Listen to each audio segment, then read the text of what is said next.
Hey everyone, and welcome back to another Destiny 2 video. During Season of the Chosen, Bungie introduced an entirely new type of combat style mods called Elemental Wells. They didn't really make much of a splash during Season 13, but during Season 14, Bungie has introduced another round of these Elemental Well mods, and the mods this time around seem much stronger, especially when paired up with some of Season 13's mods. But so far, I've noticed that most players haven't really engaged with the Elemental Well mods for a variety of reasons.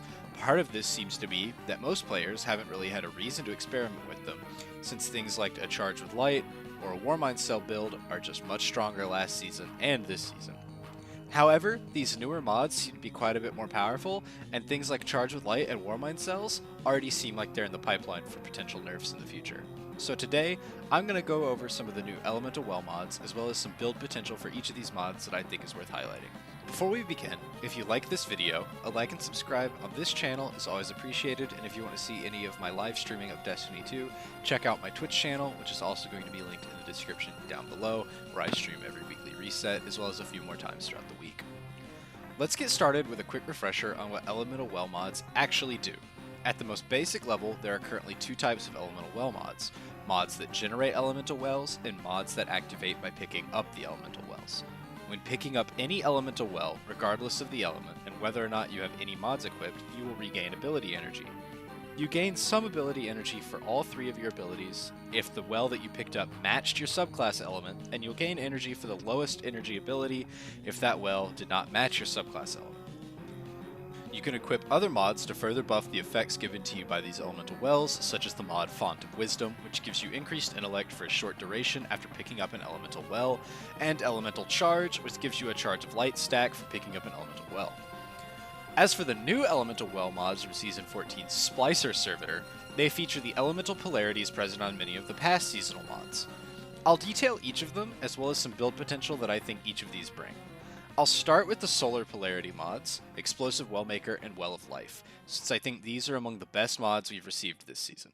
Explosive Wellmaker makes it so that when you rapidly defeat combatants with explosive damage, you'll spawn a Solar Elemental Well. The explosive damage can be any type, and even kinetic explosions like the new Ignition Code grenade launcher can create these solar wells. The bonus here, however, is its interaction with the other solar mod Well of Life. Well of Life makes it so that whenever you collect a solar elemental well, you will begin continuously healing for 10 seconds. The main bonus of this mod is that its healing is actually in small increments, so if you get hit while you're healing, it won't cut off the healing like many other abilities do. For builds, this pair of mods is really good with just about any build you can squeeze it into, but it works specifically well with setups using something like the Middle Tree Sentinel Titan's Void Detonators, as well as the Bottom Tree Solar Titan. Warlocks can get good use out of this paired with Middle Tree Dawnblade, since you'll gain even more healing, combined with the ability to have the solar well generated by Explosive Wellmaker, matching your subclass type, and Warlocks can also pair this with Top Tree Voidwalker, since ability kills with that tree cause enemies to explode. Hunters can use it with any Gunslinger tree and either Tether tree, since both those provide fairly decent explosive utility. Any of the three classes can use this pair of mods with their Stasis subclass, since the AoE provided by Stasis Shatters actually counts as explosive damage, and you don't have to worry about using a specific Shatter ability to make this happen.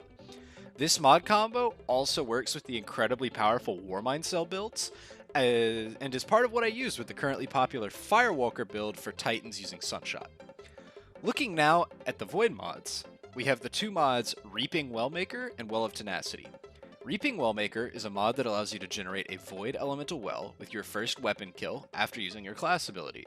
This mod is really good, especially since there isn't much of a hoop to jump through in order to make the Void Elemental Wells. It can be paired with Well of Tenacity, which is a Void mod that gives you an incoming damage reduction buff. This mod is one of the best added this season in my opinion. It allows you to give yourself a universal defense buff without having to use Protective Light, which only activates when you're about to die, or Warmind's Protection, which requires you to spawn a cell and leave it on the ground to provide that debuff. The Well of Tenacity buff lasts for 10 seconds, and it does provide quite a substantial bit of damage reduction. It's not as life-saving as Protective Light, but it does get you a powerful defensive buff. This might be a winner in Master Mode Vault of Glass later this season, and maybe in Grandmaster Nightfalls. For builds with this, just about anything works, due to how easy it is to activate, only requiring you to activate your class ability. but they're a little better with Void subclasses due to the increased ability regen that you'll gain from the Void Wells. I don't really have anything specific for builds with this pair of mods because of just how universal their activation conditions are, and the fact that reduced incoming damage is always going to be valuable. For arc mods, we get the mods Overload Wellmaker and Well of Ions, both focused around close quarters combat. Overload Wellmaker gives you 2 Arc Elemental Wells for every finish or kill, and the other Arc mod, Well of Ions, gives you increased melee damage after picking up an Arc Elemental Well. For build potential, there's quite a bit here, since Well of Ions bonus stacks with other melee buffs like 1-2 Punch or the Top Tree Arc Hunter's Cross Counter. I tried some builds using things like Top Tree Arc Hunter's Liar's Handshake and a 1-2 Punch Shotgun, and I also used Overload Wellmaker and Well of Ions, pairing that with Reactive Pulse for Bulwark Finisher, Elemental Charge to give me a charge with Light for Reactive Pulse, and Font of Wisdom for the increased super regen. Font of Wisdom can be swapped for Font of Might if one of your weapons is Arc. Warlocks can set up Chaos Reach with Geomags and Overload Wellmaker, and a Reactive Pulse setup for the Bulwark Finishers, and Font of Might to give you more super regen. I don't really like Well of Ions with this though, because the melee isn't fantastic and you're really just trying to get a lot of Arc Wells to charge up your Chaos Reach faster. Titans can also use this mod pair with a Bottom Tree Striker setup, also using a 1-2 Punch Shotgun and a Font of Might or Wisdom. You can also get similar super regen with Thunder Crash, but it's a little harder to do, and Reactive Pulse's free Bulwark Finisher is also quite powerful here, and I would use it on really any of the 3 classes. As a bit of an honorable mention, this season also added the mod Shield Crash Wellmaker. It's not a bad mod by any means, but it is fairly basic. All it really does is make it so that whenever you break a combatant shield with a matching element, you will create an elemental well of that same element. Not bad by any stretch, but on its own, not a whole lot of build potential. Definitely a great thing to top off a build with rather than make a build around. However, that's all I have for this video, and if you liked what you saw, remember that a like and subscribe to help out the channel is always appreciated, and if you're interested, check out my Twitch, which is listed down below, and let me know in the comments down below as to your thoughts on the new Elemental Well mods. And as always, thank you for watching, and I'll see y'all in the next one.